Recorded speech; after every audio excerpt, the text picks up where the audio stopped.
제가 치료했던 환자분 중에 탑3에 들어가는 환자분입니다. 이게 오른쪽 팔 위에 부분이거든요. 팔 전체가 다 부풀었죠. 이렇게 되기까지 수석을 한 6년 정도 하신 것 같은데, 만들었던 모 대학병원에서 이제는 왼팔로 옮겨서 조성을 해가지고 수석을 유지를 이제 계속해 나가야겠다, 이렇게 얘기를 듣고서 아름아름 아셔가지고 저희 병원을 좀 찾아오셨어요. 저도 속으로는 한숨이 조금 푹 났지만 그래도 여기까지 이렇게 오셨는데 그냥 보낼 수는 없어서 한번 해봅시다 하고 이제 뭐 검사를 좀 했죠. 보면 이제 체스트 가슴 사진인데 그렇게 많이 신비대가 있진 않지만은 아마도 이제 투석혈관이 영향으로 이제 혈류가 많아지고 그러다 보면 이제 심장이 일을 많이 하게 되고 그러니까 원래는 이렇게 심장 크기가 있어야 되는데 좀 커지어 있는 그런 영향도 있을 겁니다.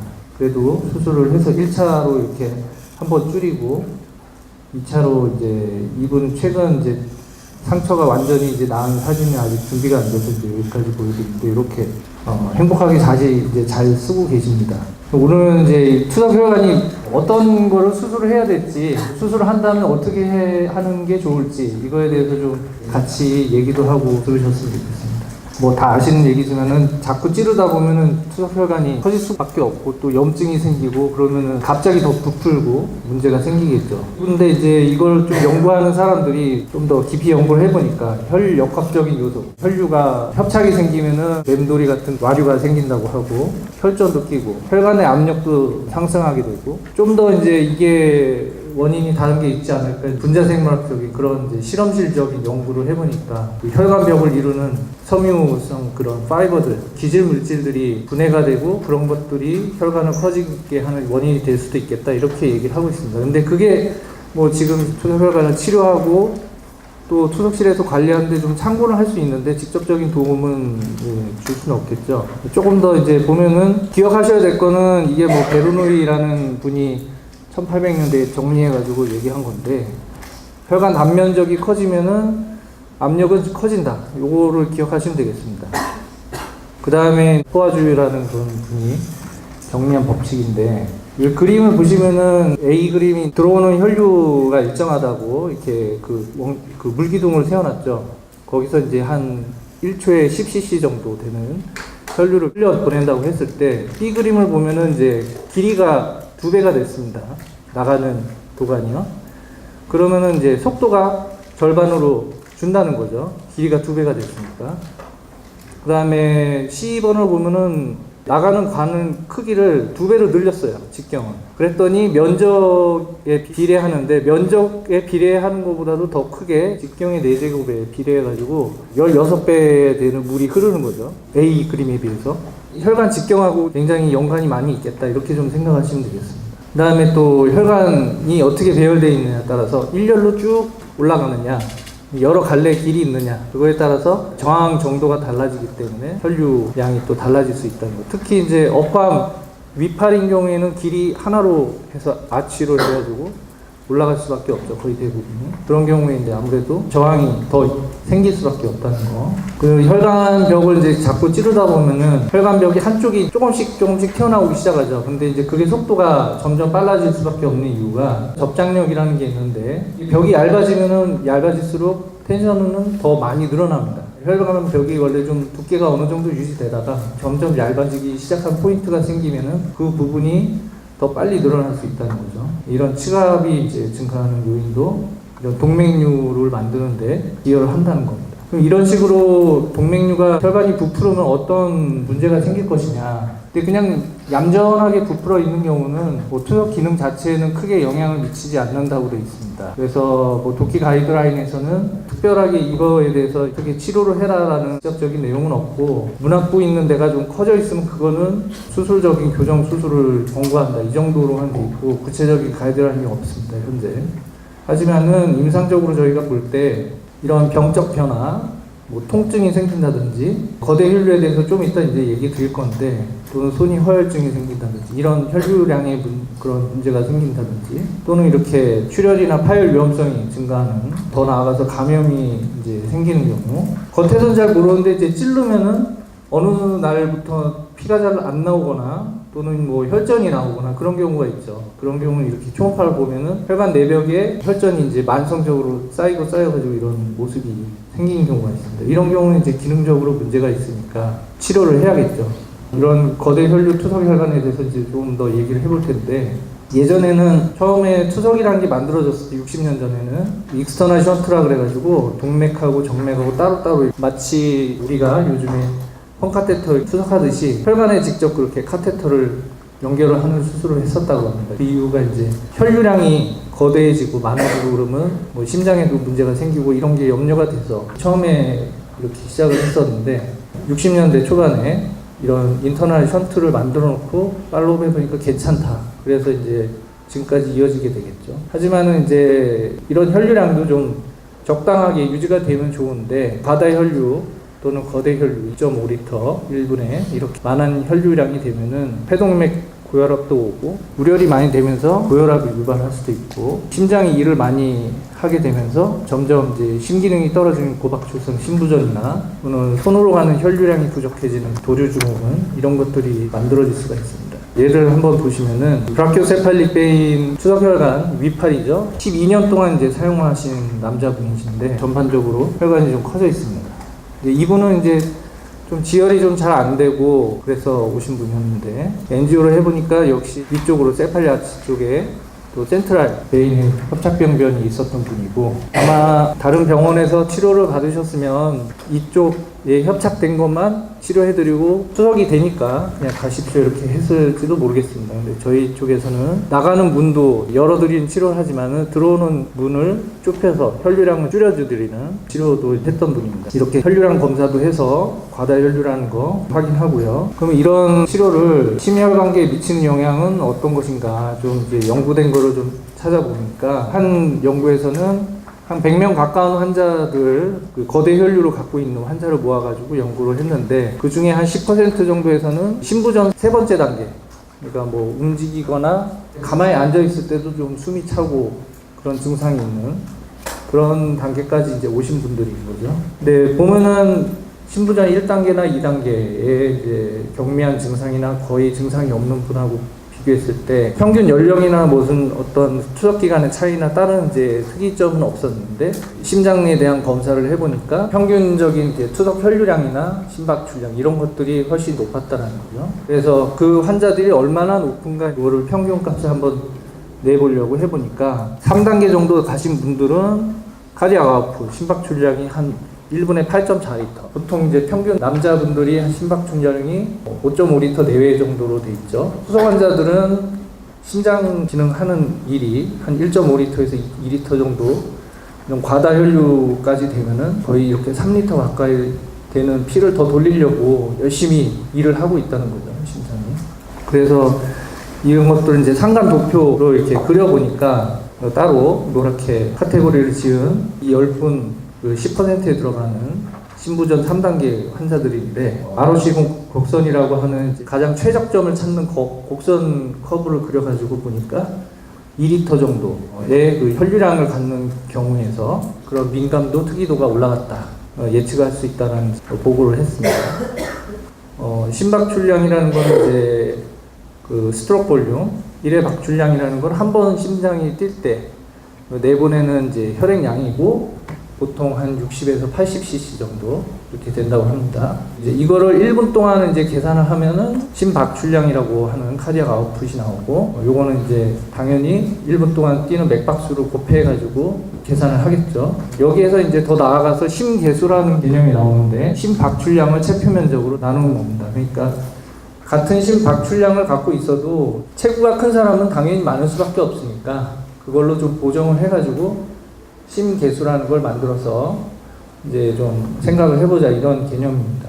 심계수를 이제 생각을 했을 때 보통 이제 심계수가 2에서 3.78 요 정도까지가 정상이라고 이렇게 얘기를 합니다. 심계수가 이렇게 비정상적으로 높아진 환자를 투석 혈류가 아까 말씀드렸던 2리터 이상 그런 거대 혈류량을 가진 그런 환자를 수술을 하게 되면 이런 심장 혈류 관련된 비정상적인 그런 것들이 좀 개선이 된다라는 그런 연구가 있습니다. 그래서 자심실의 이항기말 붓기라는 거는 심박출을 일을 많이 하려면 그만큼 많이 채워야 되기 때문에, 근데 이런 거대 혈류 축소를 한 다음에 부피가 줄어든다는 거는 이제 심장 기능이 좋아진다는 거죠. 이완기 기능 부전이 호전된다라는 그런 얘기가 되겠고요. 자심방 크기, 우심실 크기, 이런 심장 크기도 유의미하게 줄어들고 있다. 심계수 당연히 이제 정상적으로 좀 회복되고 있고, 전체적인 혈관 저항이 상승한다라는 거는 피를 보내는데 투석혈관이 너무 뻥 뚫려 있으면은 혈류량도 많아지고 혈류 저항이 떨어지니까 많아지겠죠.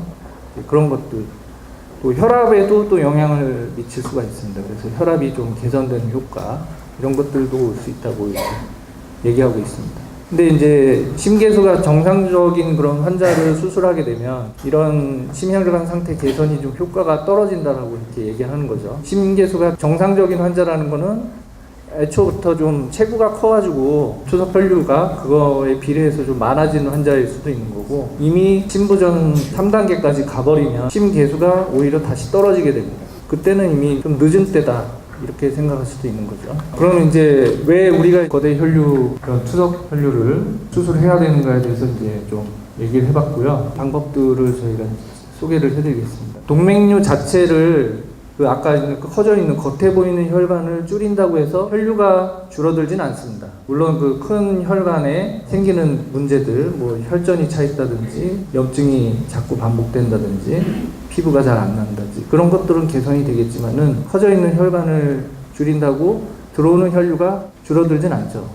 여전히 그 문제는 남아 있습니다. 그래서 들어오는 그 입구, 동맥하고 정맥하고 연결된 부분을 이런 식으로 이제 수술을 할 건데, 대개는 이제 이런 환자분들이 들어오는 입구가 뭐 1.2cm, 1.5cm 이렇게 좀 평균보다 커져 있는 경우가 많고요. 그런 경우를 조금 잘라내고 다시 오므려가지고 수술하는 오므리기 방법이라고 이제 어떻게 보면 얘기할 수 있는데, 의학적으로 하면 뭐 플리케이션 이렇게 얘기도 합니다만, 요 그림이 이제 그런 방법이 되겠고요. 거기에 더불어가지고 띠를 감아서 그 혈류가 늘어나지 않도록 하는 방법, 또는 조금 더 이렇게 줄이거나 할 수 있는 그런 방법이 있고요. 그 다음에 이렇게 인조혈관을 연결을 해서 아예 한 4mm 정도의 크기의 인조혈관으로 줄이는 방법이 있습니다. 각각의 장단점은 있습니다. 아무래도 자기 혈관을 이제 줄인다고 하면 환자분이 좀 받아들이기가 좀 거부감이 좀 덜할 수 있고, 자기 혈관 줄이는 거는 그렇게 이제 큰 게 그 주변을 동맥까지 다 박리를 하지 않아도 되기 때문에 수술하는 저 같은 입장에서는 조금 더 부담이 덜 되는 수술이 될 수 있습니다. 이렇게 인조혈관을 근데 중간에 끼워 넣는다든지 그러려면은 들어오는 문합부뿐만 아니라 연결되어 있는 동맥 부분까지 박리를 해가지고 거기를 다 혈류를 잡고서 연결을 해야 되기 때문에 수술도 더 복잡해질 수 있고 그렇습니다. 근데 하지만은 너무 자꾸 재발이 염려가 되는 환자나 그런 경우에는 이렇게 인조혈관을 연결하는 게 좀 더 확실한 방법이 될 수가 있죠. 옆에 이제 이런 그림이 이제 T밴딩이라는 건데, 이것도 띠를 감는데 투석혈관의 동맥부 지나서 이 위에 부분만 띠를 감아놨더니 동맥과 바로 연접한 부분 아래쪽이 좀 더 부푸른 경우가 생길 수가 있습니다. 그런 환자분들 또는 염려가 되는 경우에는 이렇게 T자 형태로 띠를 감기도 합니다. 그리고 최근에 또 소개되고 있는 방법이 아예 이제 혈관 내부에 인조혈관을 넣어가지고 연결해서 줄여주는 그런 방법도 있습니다. 저희 병원은 이제 이런 수술 전에 이런 기본적인 검사들을 하고요. 동정맥류도 조영수를 해서 오늘은 소개는 안 되지만 하이브리드 치료를 하기도 합니다. 저희가 이제 실에 계신 분들, 여러 간호사분들께 꼭 말씀드리는 거는, 가급적이면 이제 카테터를 삽입하지 않고 수술을 하려고 노력하기 때문에 천자할 수 있는 자리가 좀 확보가 되면은 되도록이면 나눠가지고 수술을 해서 도관을 삽입 없이 수술을 할 수 있으려고 이제 노력을 하고 있고요. 그래서 이런 수술 부위 말고 이외에 찌를 수 있는 부위가 있는가, 이거를 좀 확인을 해달라고 좀 저희가 요청드릴 때가 있을 겁니다. 그럴 때 좀 잘 확인을 좀 해주시길 부탁을 드립니다. 이 그림으로 보시면은 전체적으로 많이 늘어나 있다고 그래도 저희가 줄이려고 하고자 하는 부분이 이제 일단은 여기에 집중을 해서 요 수술 계획 구간이 있고요. 그 위쪽으로 이렇게 천자가 가능하다 그러면은 이제 수술 계획 구간을 줄이는 수술을 할 수가 있겠습니다. 얘 하나를 보시면은 44살 된 남자분이시고, 이분은 투석하신 지 그렇게 오래되진 않으셨어요. 4년 정도 되셨던 분인데 벌써 이렇게 젊은 나이신데 이젝션 프랙션이 27%에서 앉아 계실 때도 약간 숨이 차시는 그런 상태셨어요. 원래 이제 이 정도 단계면은 어떻게 보면 투석을 안 하고 도관 투석을 해야 될 수도 있는 그런 상태지만 너무 또 젊으시고 그러니까 일단은 줄여보기로 이렇게 하고요. 수술을 촬영을 이렇게 해봤더니 역시 이제 이런 그림이 나왔고 구간을 이렇게 나눠가지고 수술을 하기로 했습니다. 나중에 이제 수술 결과는 이랬고요. 다시 한번 조금 보시면은 1차 수술은 이렇게 디자인을 해가지고 혈관을 좀 줄이고 앞으로 좀 사진이 약간 빨간 사진이 좀 나올 수가 있습니다. 예, 그래서 이렇게 줄이고 여기 자세히 보시면 이 띠를 감아놨죠. 다시 혈액량이 늘지 않도록 이렇게 띠를 감는 조치를 같이 했고요. 잘라낸 상태고 이렇게 줄이는 수술을 하고 나니까 혈류량이 이제 좀 교정이 많이 됐습니다. 그리고 나서 좀 더 빨리 하려고 했는데 환자분이 일단은 4개월 정도 경과한 상태에서 위쪽에 있는 혈관을 또 같이 줄여서 이제 이렇게 됐고요. 마지막에 아까 처음에 보셨던 이런 형태까지 이제 겉에 모양도 말끔해지셨죠. 뭐 환자분은 아무래도 이렇게 본인 혈관이 줄어드는 모습을 보아야지 좀 이렇게 만족하고 그런 게 있으신데 이분은 아무래도 앉아서 숨도 좀 차고 다리도 붓고 그런 신부전이 있었던 분이어가지고 수술하고 나서 뭐 완전히 100%는 아니지만 그런 증상들이 좀 좋아지는 걸 느끼셨기 때문에 좀 만족을 많이 하셨던 분이었던 것 같습니다. 다른 분 보시면은 최근에 인조혈관을 안에 넣기도 한다 이렇게 얘기를 했는데 저희 쪽에서도 이제 그런 환자분을 수술한 적이 있어서 얘를 한번 보여드리겠습니다. 2.6L 정도 되는 거대 혈류 투석 혈관 갖고 계셨던 분이고 이분도 되게 젊은 분이죠. 43세 여자분. 예, 보시면은 이제 여기 들어오는 입구 이쪽을 열어가지고 4mm짜리의 그런 인조혈관을 안에다가 넣는 거죠. 뭐 이거의 장점은 아무래도 인조혈관을 그냥 바로 연결하는 것보다 초음파 보면은 이렇게 안쪽에는 인조혈관으로 돼 있어서 혈류는 이쪽으로 오고 바깥쪽에는 자기 혈관으로 이제 감싸져 있으니까 아무래도 감염에 조금 더 유리한 면이 있겠죠. 그런 장점도 있고 수술하고 나서 혈류량은 한 절반 정도 이렇게 줄어들었고요.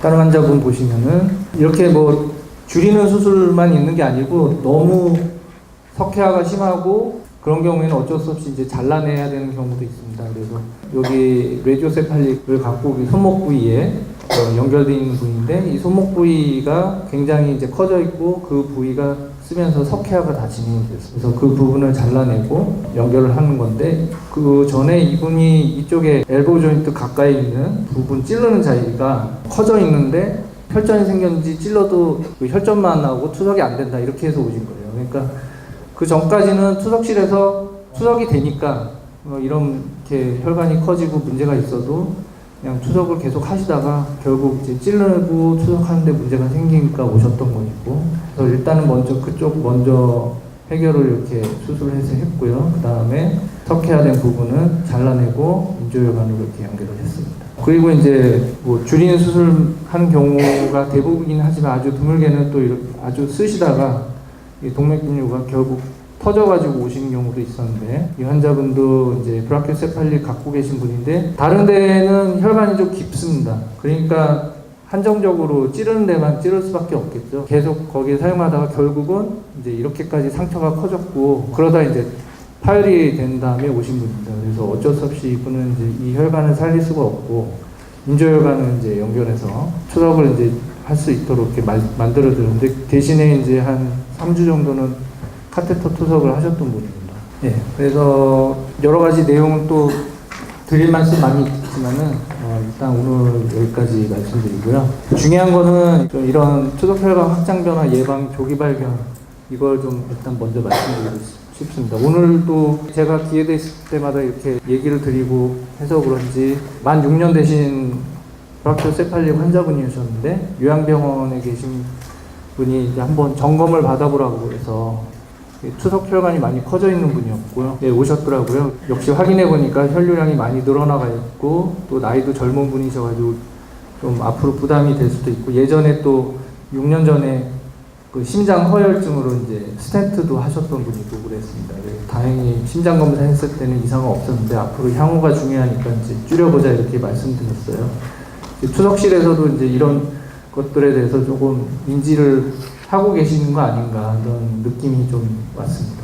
이런 과다혈류 투석혈관은 겉으로는 혈류를 재보기 전에는 잘 모르죠. 그렇지만은 여러분들도 확실히 알 수 있는 게 특히나 어파암에 있는 브라키오세팔릭 같은 경우는 이런 거대 혈류 투석혈관들 가능성이 많다라는 걸 좀 알고 계시고, 촉지를 했을 때 평균 이상의 그런 스릴이 굉장히 강한 그런 혈관 또는 박동으로 뛰는 거. 어떤 환자는 계속 박동으로 뛰고 있으니까 잘 뛰고 있다고 문제 없다고 이렇게 생각하고 있었다고 이렇게 얘기를 하더라고요. 그리고 또 초석실 간호사분들도 지혈하고 천사하고 조금 그거에 바쁘다 보니까 신경을 세세하게 쓰실 겨를이 부족한 그런 얘기를 하지 못하는 경우가 많은데, 이제 그런 환자분들 좀 스릴이 세고 박동도 좀 세고 이런 분들이 있으면 한번 민트병원에 조금 잘생긴 남서 원장을 찾아가 보시라고 꼭 좀 얘기를 해주십시오. 네, 감사합니다.